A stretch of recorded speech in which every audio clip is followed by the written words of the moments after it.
What's going on, boys and girls? What's going on, YouTube? Welcome back to another helpful video for Animal Crossing New Horizons. Today we're talking about what ordinance to choose. Which ordinance is right for you?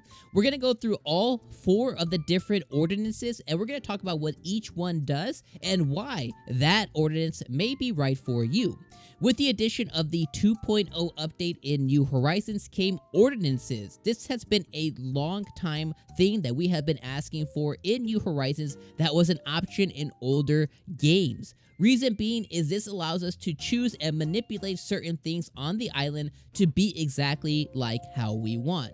So the first thing to do is we need to make sure that we go unlock it or we begin having the conversation. So the first thing I want you guys to do to make sure that you begin the conversation of ordinances is go ahead and head over to Isabel in Resident Services. Head to her front desk, and actually you want to make sure that you pick the feature of Review Island Features. You're going to select this option, and then after that you're going to select Discuss Ordinances. She may give you a little spiel about how they're available for the first time. Once you do that, you're going to want to spend 20,000 bells, so make sure that you have at least 20,000 bells on you to enable your very first ordinance.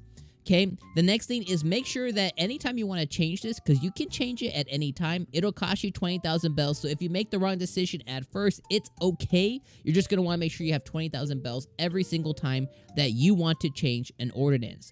All right, let's talk about the 4 different ordinances that are available for you. The first one is Beautiful Island. The second one is Early Bird Island.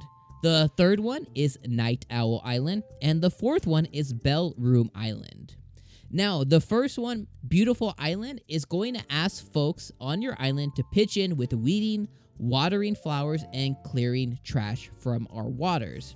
Now, the reasons you might want to pick this specific ordinance is if you time travel quite a bit, or if you are just not good at picking your weeds, watering your flowers. Now, the clearing trash from your waters is pretty nice, but the rarity of you actually fishing and getting a tire or a can doesn't happen all that often. The main reason you want this specific ordinance is if you just have issues with weeding, getting rid of weeds, and watering your flowers. Like, if you're like me, I do try and travel quite a bit. We make quite a bit of videos here on YouTube, and I time travel quite a bit just to do whatever I want in the game.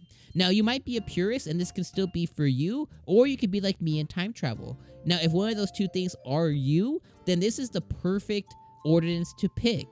Get those weeds out, make sure your flowers are all watered.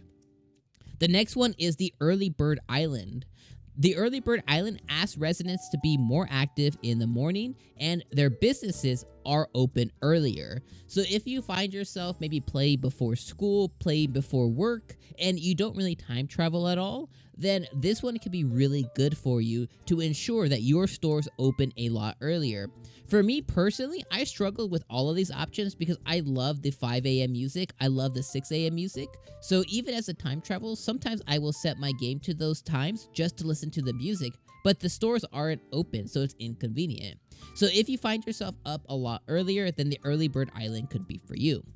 The next one's the Night Owl Island, basically the opposite of Early Bird. This one will boost nightlife by asking folks to stay up later.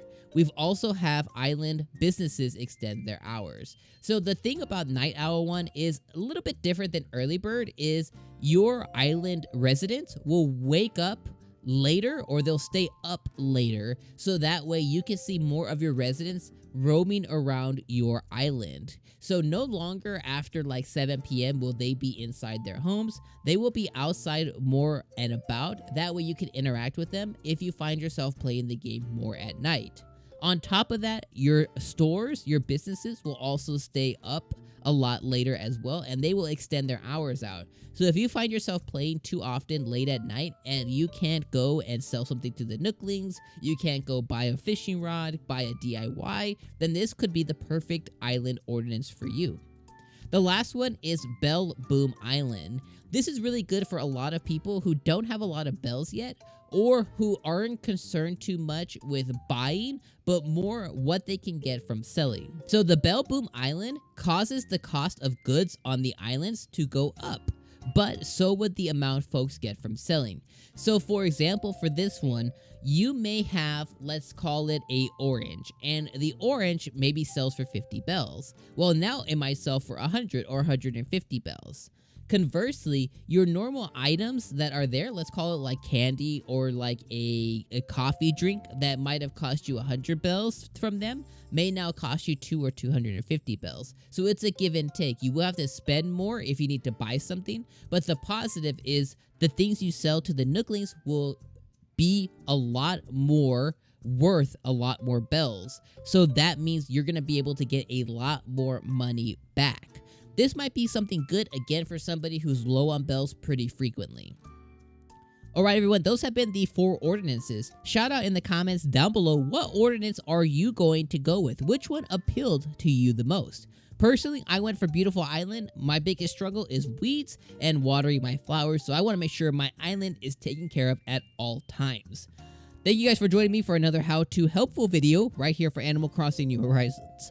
I will take you guys out on the next video, and I appreciate you guys being here. Peace out, my friends.